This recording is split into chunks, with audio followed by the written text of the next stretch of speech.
Hello and welcome. Today we're diving into this classic murder mystery.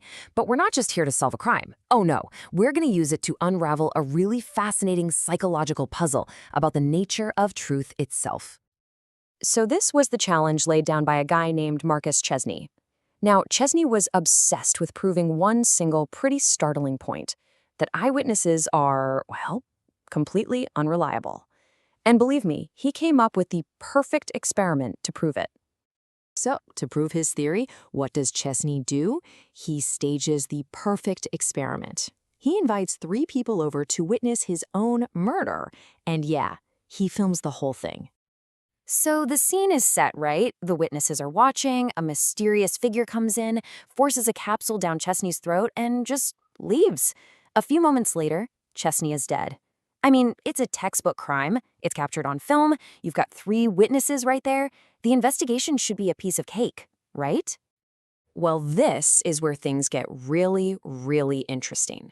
Because when the police start questioning the witnesses, that's Professor Ingram, Marjorie Wills, and George Harding, they can't agree on even the most basic facts of what they just saw. You see, Chesney had actually prepared a list of simple questions for his witnesses beforehand, but the answers they gave, well, they created what you might call a logical impossibility. It was like a triple alibi, where somehow no one could possibly be guilty. Just look at how stark these contradictions are. I mean, take a look at this table. How can a box be both green and blue? And how on earth can 3 people sitting in the same room see 3 totally different objects? Okay, the conflict over the second object Chesney picked up is a perfect example of this. You've got one person, Marjorie, who's certain she saw a small pen with a nib. Then you have Harding, who's just as certain it was a pencil. And the professor? Oh, he saw something else entirely. Right, so Professor Ingram, who's a trained psychologist, by the way, claimed the object was a South American blowpipe dart. A blowpipe dart. So let's recap. We have a pen, a pencil, and a blowpipe dart. The crucial question is, how can all 3 of them be so incredibly wrong, yet at the same time so absolutely certain they're right? Well, the answer, my friends, lies in a series of absolutely brilliant deceptions. Each one was specifically designed by Marcus Chesney himself to exploit the known weaknesses of human perception. All right, first up, how can one clock show 3 different times to 3 different people all at the same time? It sounds completely impossible, right? But the solution is surprisingly simple. It all comes down to a little bit of clever stagecraft. So here's the trick. Before the experiment even began, Chesney removed the clock's minute hand. All that was left was the hour hand, pointing straight up to 12.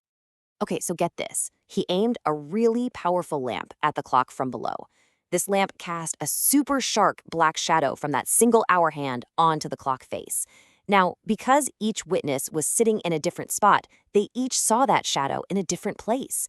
To Professor Ingram on the right, it looked like 11:59. To Marjorie, right in the center, it looked like exactly 12 o'clock.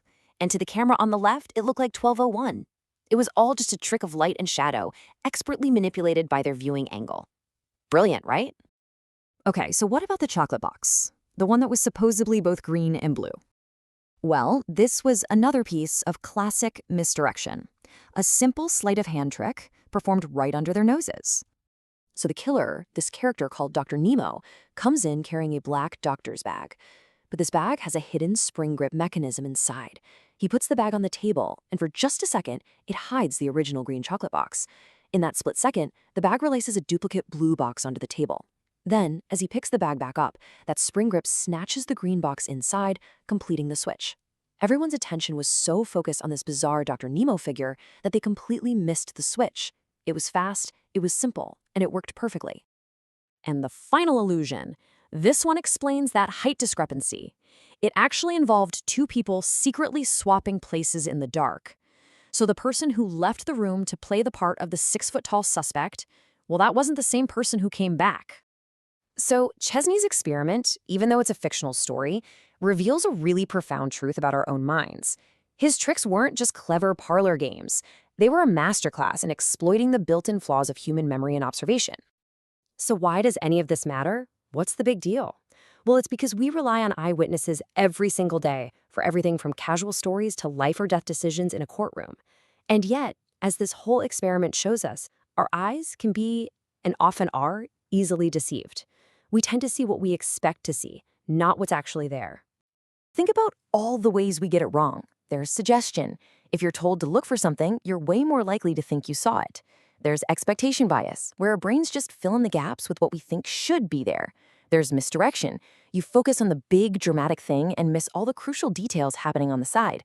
And memory contamination, where your memory of an event can literally change every single time you recall it. Chesney's experiment used all of these psychological traps to prove a simple point.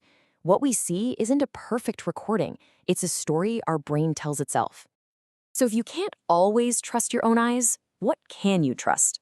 The problem of the Green Capsule isn't just a clever story about a murder.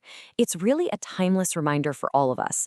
A reminder to question our own certainties, to look past the obvious, and to always, always beware of the traps that our own minds can set for us.